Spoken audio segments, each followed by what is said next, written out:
So వేరేవి yeah పిచ్చి కుక్క కుక్కని చంపాలి అంటే పిచ్చి కుక్క అని ముద్ర వేస్తే ఇక జనాలే దాన్ని రాళ్లతో కొట్టి చంపేస్తారు. ఇది వీళ్ళ పథకం. దీన్ని సైలెంట్ కిల్లింగ్ చేయాలి అంటే ఈ ప్లాంటు విశాఖపట్నం స్టీల్ ఒక లాస్ మేకింగ్ కంపెనీ అని, ఇక పనికిరాదు అని ఒక ముద్ర వేస్తే దాన్ని ఇంకా ప్రైవేటీకరణ చేసేయచ్చు అన్నది వీళ్ళ ఆలోచన. కానీ వీళ్ళు గుర్తుపెట్టుకోవాల్సిన విషయం ఏమిటంటే పక్కనే హిందుస్థాన్ జింక్ అని ఒక కంపెనీ ఉండేది. దాంట్లో 8,000 మందికి ఉద్యోగాలు ఉండేవి. కానీ బీజేపీ అధికారంలోకి వచ్చిన తర్వాత దాన్ని ప్రైవేటైజ్ చేసేశారు.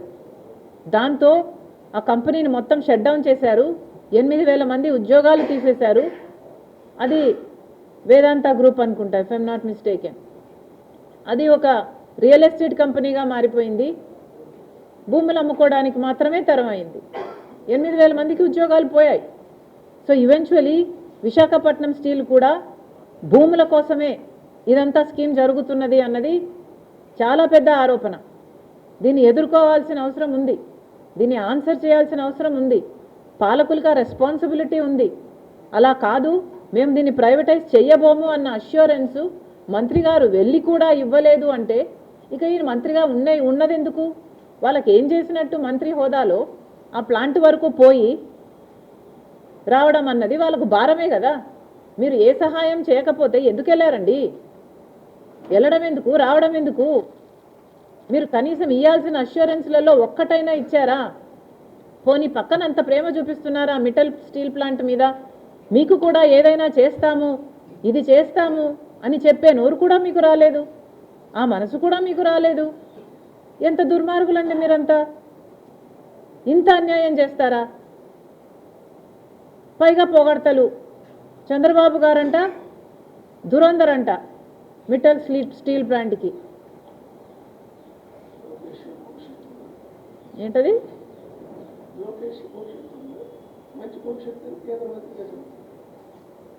చంద్రబాబు గారు ఈ మిట్టల్ స్టీల్ ప్లాంట్కి మీరు దురందర్ అయితే మీరు వైజాగ్ స్టీల్ ప్లాంట్కి కల్నాయక్గా అయ్యారు.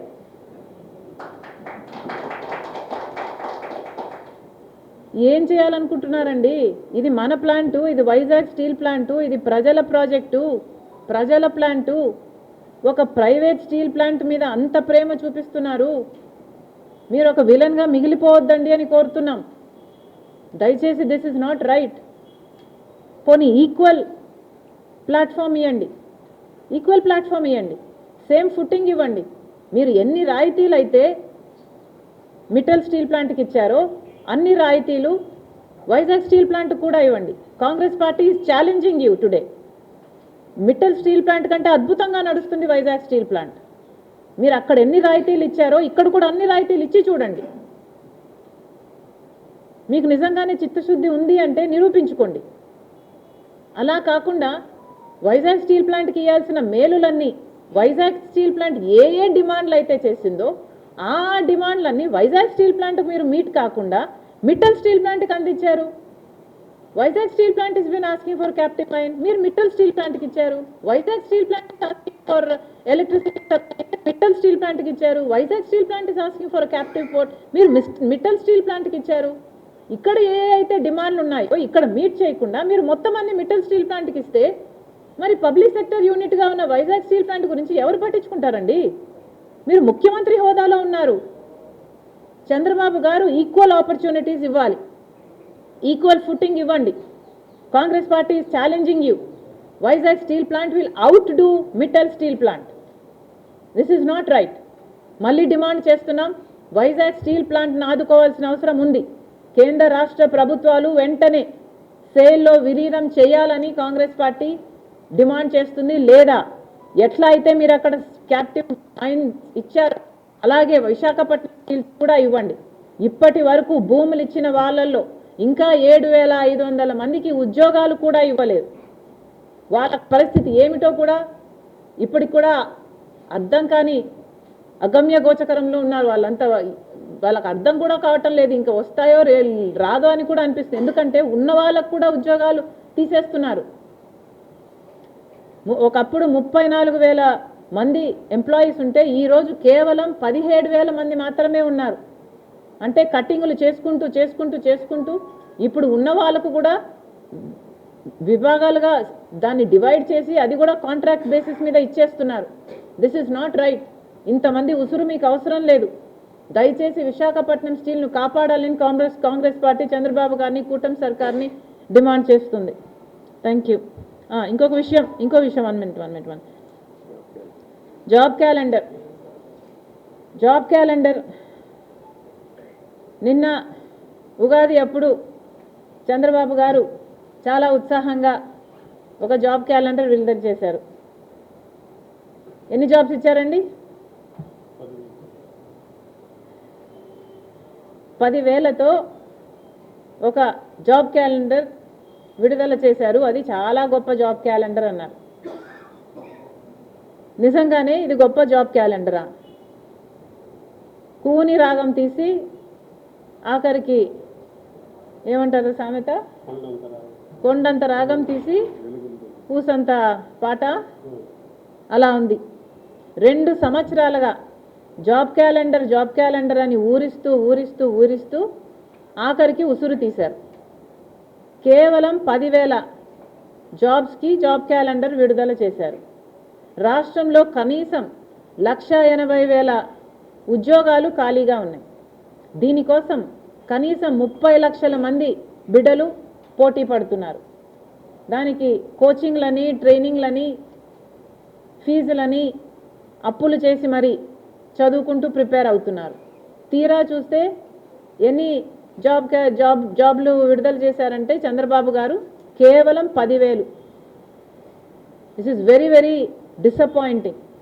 వివిధ శాఖలకు సంబంధించిన మంత్రులే మా శాఖలలో చాలా జాబులు ఉన్నాయి, వేకెన్సీలు ఉన్నాయి, మేము భర్తీ చేస్తాము అని చాలా గొప్పగా చెప్పారు. 2 సంవత్సరాలుగా చాలా గొప్పగా నంబర్లు కూడా విడుదల చేశారు. కానీ తీరా చూస్తే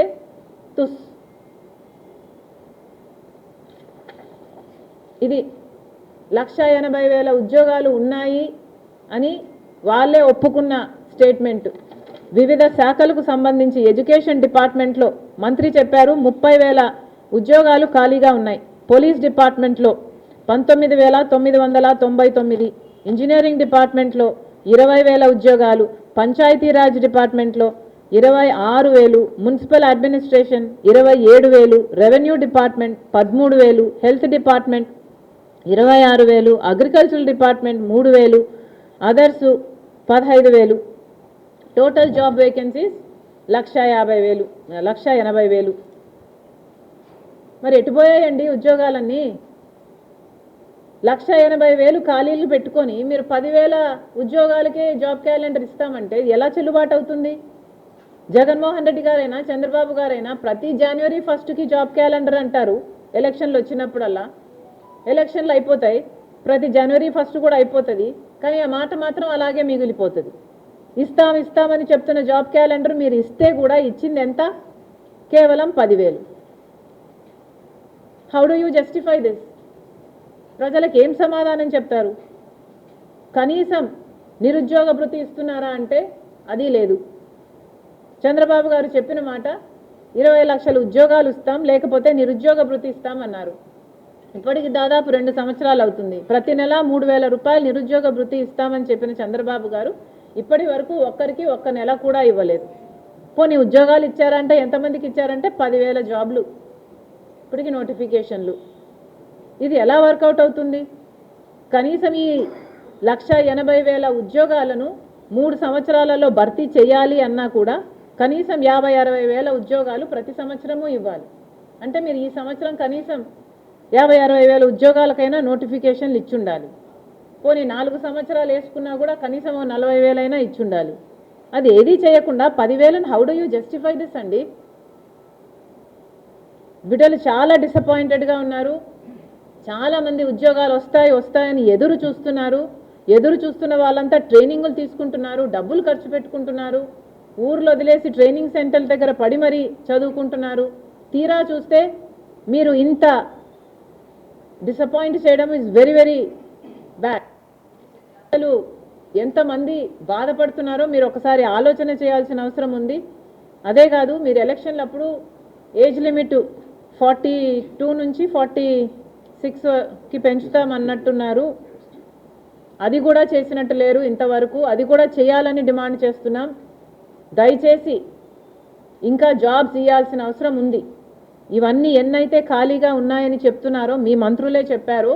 ఆ డిపార్ట్మెంట్స్లో ఈ 1,80,000 ఉద్యోగాలు ఎప్పుడు భర్తీ చేస్తారో ప్రజలకు ఒక స్టేట్మెంట్, ఒక వైట్ స్టేట్మెంట్ ఇవ్వాల్సిన అవసరం చంద్రబాబు గారికి ఎంతైనా ఉంది. Thank you.